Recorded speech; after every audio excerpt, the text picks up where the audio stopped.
नमस्कार, जन चेतना समाचार में आपका स्वागत है। मैं हूं शुभम माचरा। जैसा कि हर दिन कोई ना कोई गैंगस्टर हमारे देश और समाज को अपने साथ साथ दूसरों को भी जुर्म के राह पर चला रहे हैं, तो आज हम बात करेंगे हरियाणा के सोनीपत जिले के जठेड़ी गांव के निवासी काला ने पिछले करीब 15 से 16 साल के दौरान आपराधिक दुनिया में तेजी से कदम बढ़ाया।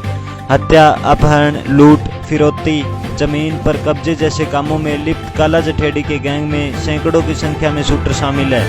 हरियाणा पुलिस ने इसके ऊपर 7 लाख का इनाम घोषित किया था।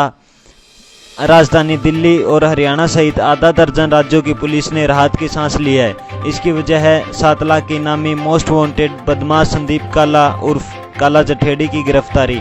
लंबे समय से जरायम की दुनिया में सक्रिय काला जठेड़ी का नाम दिल्ली में हुई पहलवान सागर धनखड़ की हत्या के बाद अचानक से सुर्खियों में आया था। जेल में बंद सुशील कुमार ने भी जठेड़ी से जान को खतरा बताया था।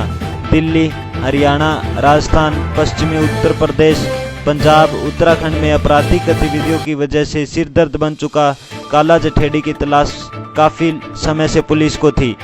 दिल्ली पुलिस की स्पेशल सेल ने शुक्रवार को गैंगस्टर काला जठेड़ी को उत्तर प्रदेश के सहारनपुर से धर दबोचा।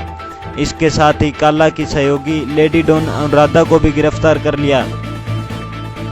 भारत के बाहर दुबई और मलेशिया में बैठकर गैंग ऑपरेट करने वाला जठेड़ी 12वीं पास है। उसने पहले केबल ऑपरेटर का काम शुरू किया, लेकिन जल्द ही जुर्म की दुनिया की तरफ मुड़ गया। साल 2004 में जठेड़ी के खिलाफ झपटमारी का केस दर्ज हुआ था। फिर कुछ साल बाद ही हरियाणा के सांपला और फिर गोहाना में हुई हत्याओं को उसका नाम आ गया और फिर उसने मुड़कर नहीं देखा। सुशील कुमार ने भी बताया जान का खतरा। रेसलर ने गैंगस्टर बन गए सुशील कुमार ने भी दिल्ली में जमीन की खरीद फरोख्त सहित अन्य काले कामों के लिए जठेड़ी के साथ हाथ मिला लिया था, लेकिन बाद में दोनों में दुश्मनी हो गई। दिल्ली के स्टेडियम में पहलवान सागर धनखड़ की पिटाई के बाद मौत मामले में सुशील गिरफ्तार हो गए। सागर के साथ सोनू महाल नामक शख्स की भी पिटाई हुई थी, जो रिश्ते में काला जठेड़ी का भांजा होने के साथ दाहिना हाथ भी माना जाता है। तिहाड़ में बंद कुख्यात नीरज बवाना के दुश्मन काला जठेड़ी के खौफ का आलम क्या है, इसका अंदाजा इसी से लगाया जा सकता है कि सुशील ने गिरफ्तारी के बाद उससे जान का खतरा बताया था। जठेड़ी गैंग की नज़र दिल्ली एनसीआर की विवादित संपत्तियों पर रहती है। उसे पंजाब, राजस्थान के कुख्यात लॉरेंस बिश्नोई गैंग का भी साथ शामिल था। पिछले साल 2 फरवरी 2020 को गुड़गांव पुलिस संदीप उर्फ काला जठेड़ी को फरीदाबाद अदालत में पेशी के लिए लेकर आई थी। उसे वापस ले जाने के दौरान गुड़गांव मार्ग पर बदमाशों ने पुलिस की बस को घेरकर ताबड़तोड़ गोलियां बरसाकर काला जठेड़ी को छुड़ा लिया था। इस मामले में डबुआ थाने में मुकदमा दर्ज हुआ। तभी से काला जठेड़ी फरार था। नेपाल के रास्ते दुबई निकालने की आशंका जताई गई थी। आज काला जठेड़ी की गिरफ्तारी के बाद स्पेशल सेल दिल्ली पुलिस ने प्रेस की कॉन्फ्रेंस में काला के जुर्मों की खोली पोल।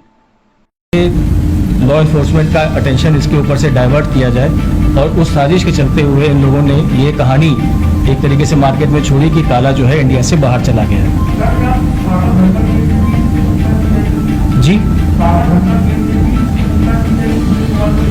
हाँ, वो देखिए, वो केस जो है उसका अन्वेषण जो है वो क्राइम ब्रांच कर रही है। हमारे बहुत कैपेबल कलीग्स हैं, तो उसके बारे में मेरी ओर से कोई कमेंट देना अनुचित होगा। सर, इसके गैंग में कितने मेंबर हैं और अब तक कितनी और देखिए, दिल्ली में 15 मुकदमों में ये वांछित चल रहा था। दिल्ली से बाहर 4 स्टेट्स में 25 के आसपास केसेस हैं, मर्डर, एक्सटॉर्शन, लैंड ग्रैब और डकैती के, जिनकी हमें कंफर्म जानकारी है। तो ये तो हो गया इसकी वारदातों का सिलसिला। इससे पहले ये तब इसके ऊपर उस समय 34 मुकदमे थे। 2020 में ये भागा, उसके बाद से अब तक शूटर्स इस गैंग के पास बहुत सारे हैं। जैसे आपको पता है, इसमें लॉरेंस बिश्नोई है जो पंजाब और हरियाणा देखता है। इसमें सूबे गुर्जर है हरियाणा का। आनंद पाल, जिसकी अनुराधा के साथ एसोसिएशन था, तो आनंद पाल का भी राजस्थान के बड़े एरिया में एक टाइम पे वर्चस्व हुआ करता था। तो ये सारों का जो क्रिमिनल अलायंस है, प्लस इनके पास जो बाहर में लोग बैठे हुए हैं जिनके बारे में आप कई बार पढ़ चुके हैं, गोल्डी बरार है, काली राणा है, तो सब मिला करके हम लोग का अपना एस्टिमेशन ये रहा है कि 100 से 150 शूटर्स इनके पास इस पूरे क्रिमिनल नेटवर्क के पास कभी भी रहे।